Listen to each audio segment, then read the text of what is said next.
Hi, everyone. In this video, I'm going to talk about insertion sort and its complexity analysis. Sorting algorithms and search algorithms are an important topic in algorithm designs, and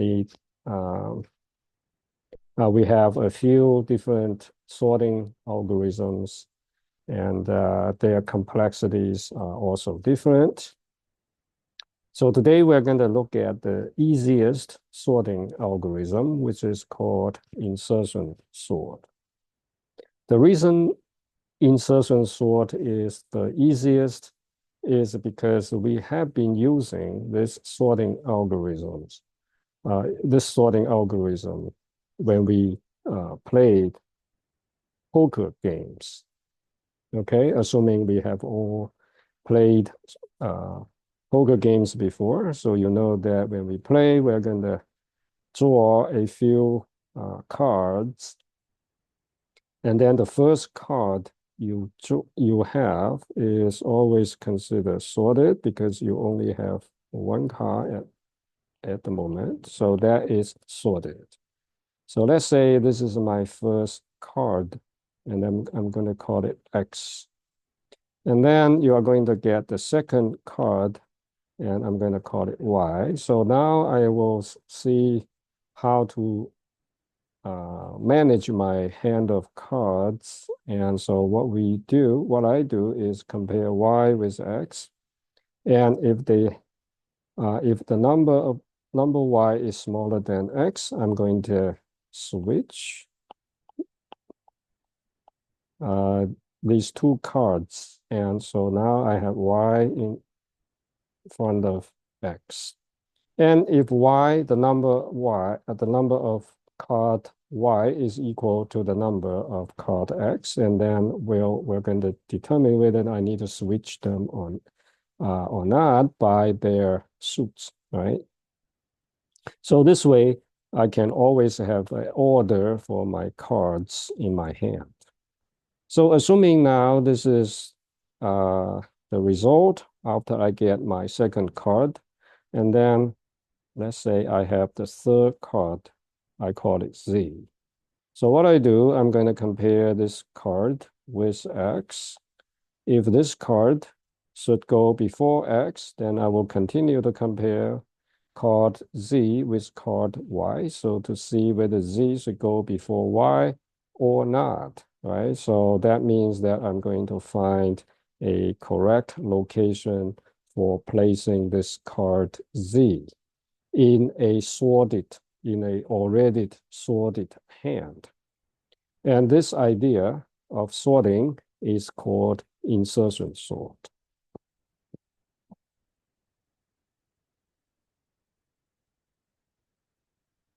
The idea is that I have a sorted list.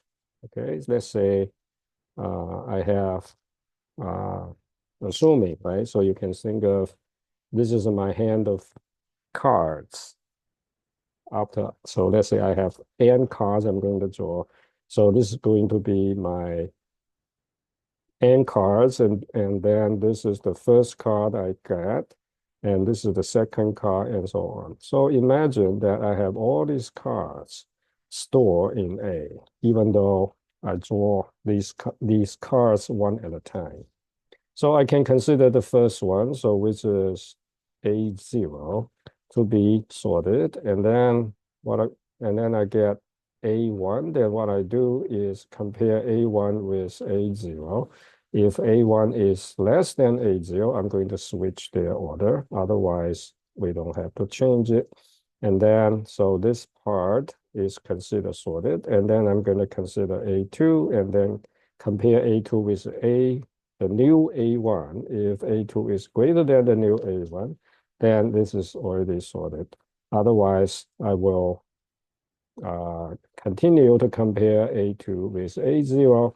If A2 is greater than A0 but less than A1, then I know A2 should be inserted in between of A0 and A1. This time, that means that I need to shift A1 first and then I place A2 in A1. All right, so this is the idea. So that means that I will, in general, I will have part of it. So this part, let's say, is from 0 to k minus 1. This part is already being sorted at any moment in my algorithm. And then I will consider A of k unsorted. I'm going to call this x. Then I'm going to compare AX with A of k minus 1.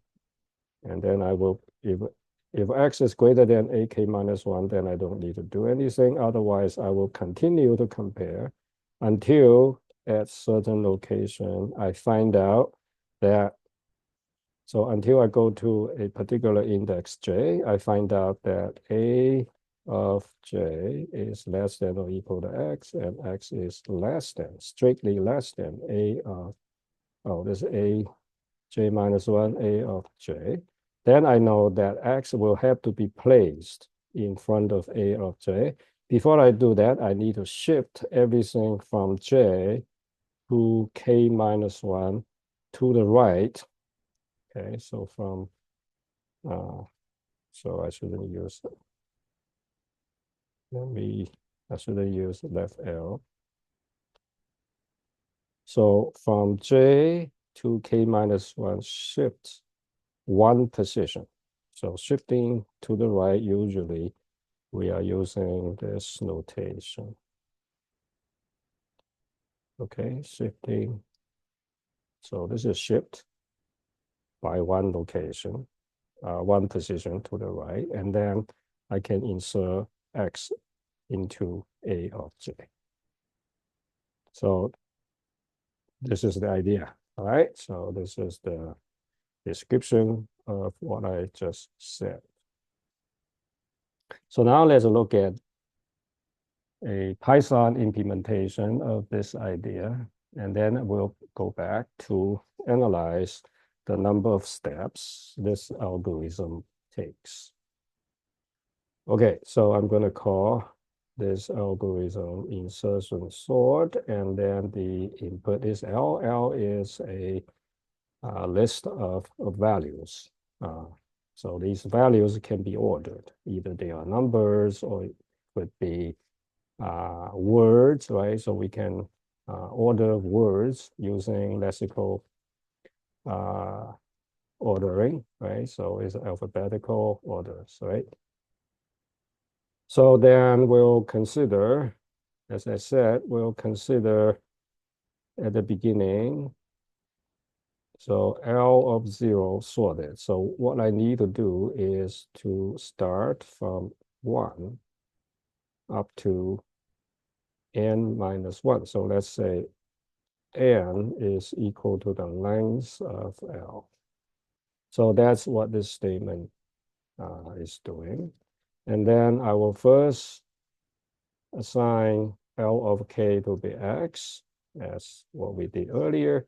And then I'm going to compare x with A of k minus 1 and A of k minus 2, depending on the result, until I find J, where J is the location I'm going to insert x in. So then I will start from J equal to k minus 1, then I will continue to do this while J is greater than or equal to 0. So you don't want to go off the boundary, and also x is less than L of J. And I'm going to continue to move to the left. So before I move it to the left, so what I need to do, what I do is I will do the shift first. Right? So in other words, this is like this. So let's say this is k minus 1, and this is my x.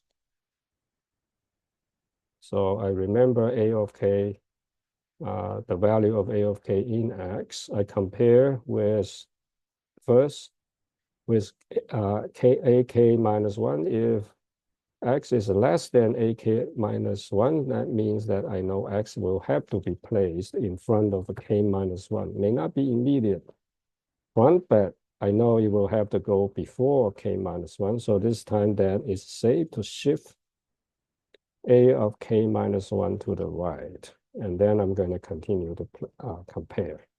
So that's what this means. Shift and then decrease the index j by 1. So I finish this cycle, then I find the location to place x, and which is j plus 1. So now I'm going to place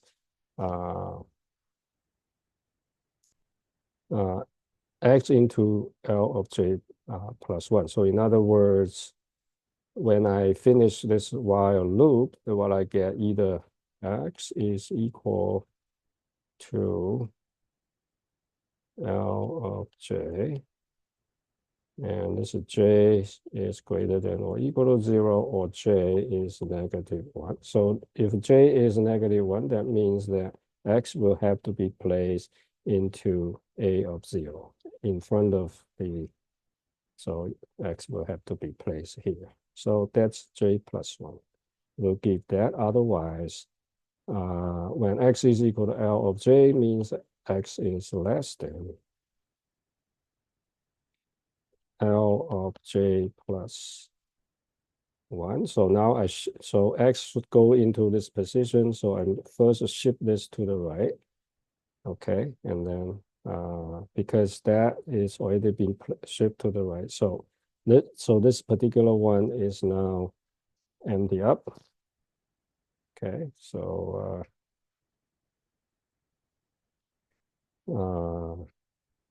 so then I can place x in it. Okay. All right. So this is the easier the sorting algorithm.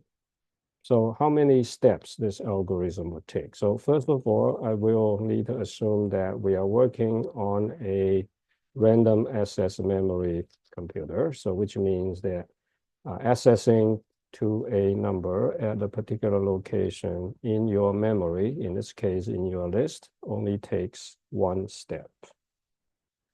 Okay, so in general, we'll consider assignment statement, because, for instance, this assignment statement that takes one step to locate that number.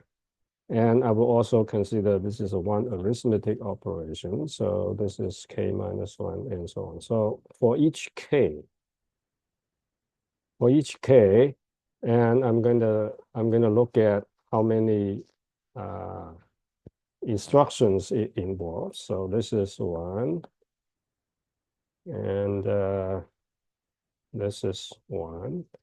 And then for each j, so this is the number of operations.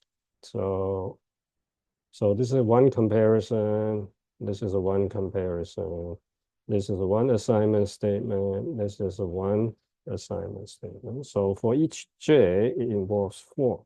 But this j is dynamic, depending on the input. So now we are going to consider the worst case scenario. So that makes it easier because if the worst case is good, then obviously the best case is also good. So in this case, the worst case means that for each k, okay, and so this is 0 from k minus 1. J is in between, so this j will also be, so eventually the worst case means that x will have to be placed in front of the entire list, so which means entire of this list. So what that means is I have to compare all the numbers, all the elements in this part. So that is the worst case. So that means for each k, this part is also k.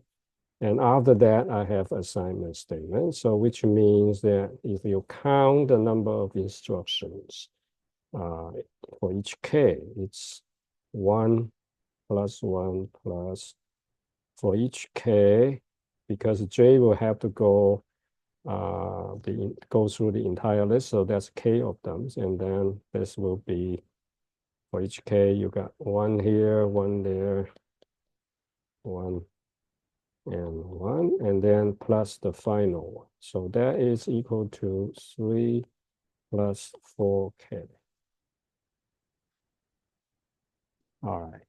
So k now is from 1 to n minus 1. So which means that the total number of steps or total number of instructions is to sum them up. So we're going to sum.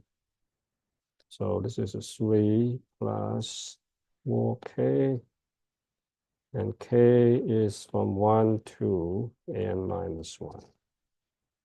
So that is the time complexity of insertion sort. But obviously, we want to get a closed form.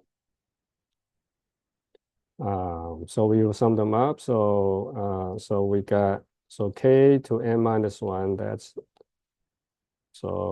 We got 3 times n minus 1 plus 4 times, so k from 1 to n minus 1k. So now we're going to do this summation. So this summation, you can write it. So we're going to compute s, which is equal to 1 plus 2 up to k minus 1. So this is not in the closed form. So now we want to get the closed form, which means that get rid of this dot, dot, dot. So now we can, the trick here is that we can rewrite this summation because addition commutes. So it's k minus 1. So this is k minus 1 plus k minus 2. And the last one is 1. So now we add these two equations. So at the left-hand side, we got 2 copies of S. At the right-hand side, you look at each column. They all add up to, sorry, we go to n minus 1, right? So this would be n. This would be n, should be n. They all add up to n, right? So how many columns of it? So we got n minus 1 columns. Each column you add up to n. So then we know this summation is n minus 1 times n over 2. So now, which means that we sum this up, we get that. So this is equal to 3 times n minus 1 plus n minus 1 times n over 2. Okay, so this is a closed form, but it still doesn't look clean. It's sort of complicated. So then what we really want to do is to single out the most important term, which dominates all the other terms. So in this case, we're going to expand it, right? So write it out. So this will get, okay, so I'm gonna write it here. So this is equal to 3n minus 3 plus n squared minus n over 2. Oh, there's a 4 here. So that 4. So what we have here is that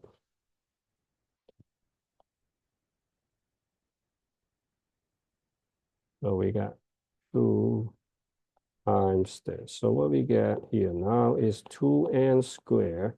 So we got 3n and we got minus 2n. So we got 1n left and then minus 3. So this form is a cleaner, but still sometimes we still don't want this. So we want to single out the most important term, the most dominating term, so which is n squared. And then we're going to hide all the other terms, including their coefficients. So then we're going to use a simple notation for it. So we're going to use a big O of n squared. to denote this, this the to denote that n square is the most dominating term. Okay, so as a matter of fact, O of n square is denoted is a set. Okay, O of n squared denotes all the function of n such that it is less than or equal to c times n squared. So in other words, n squared is sort of like an upper bound here. But this, in the worst case, this is a reachable. So which means that this is a tight upper bound. And this is the, this indicates that insertion sort requires quadratic time in the worst case. Obviously, in the best case, it's a linear time because the best case would be this list is already sorted. So in that case, it will just be a linear time. You check all the numbers and then you're done. Because they are already they are already incorrect. Each element is already in the correct position. Okay. All right, so this part is in a nice writing of what I just said. And usually when we do complexity analysis, we do two kinds. One is a time complexity, which counts the number of instructions. And then the second is we'll count the total memory this algorithm is using, and so that is called space complexity. And in this case, as I said, we only need a few extra, actually two, right? So we remember X, we use J and X. So that, and also use another variable I here, K here, right? So basically we use 3 extra variables plus the original plus the space to store n numbers. So we're thinking about, we got 3, so we use a 3, we use a big O of 1 to indicate any constant that includes a 3. So then the time complexity is n stores the n numbers for storing the n numbers, and O of 1 for setting up a few extra variables. So this is a linear space, strict linear, right? And often space complexity is not an issue in practice. Okay, so we are going to be focused on time complexity when we do complexity analysis for algorithms, unless we are dealing with big data. In that case, n. So in that case, 10 times n and n, even though both of them are linear, will make a big difference when n is big, is huge, right? So we have to consider our main memory space. If we are not dealing with the big data, so we usually don't worry about space complexity that much.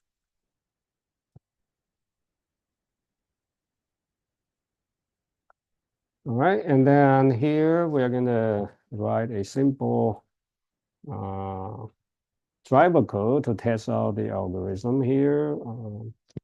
I am using an interaction, write an interaction with, to interact with the user. So to keep asking whether the user can give me more numbers to sort, right? So this is just this part. It's pretty straightforward. So I'm going to leave that to you to read. All right, so that is the end of this video. Thank you for watching.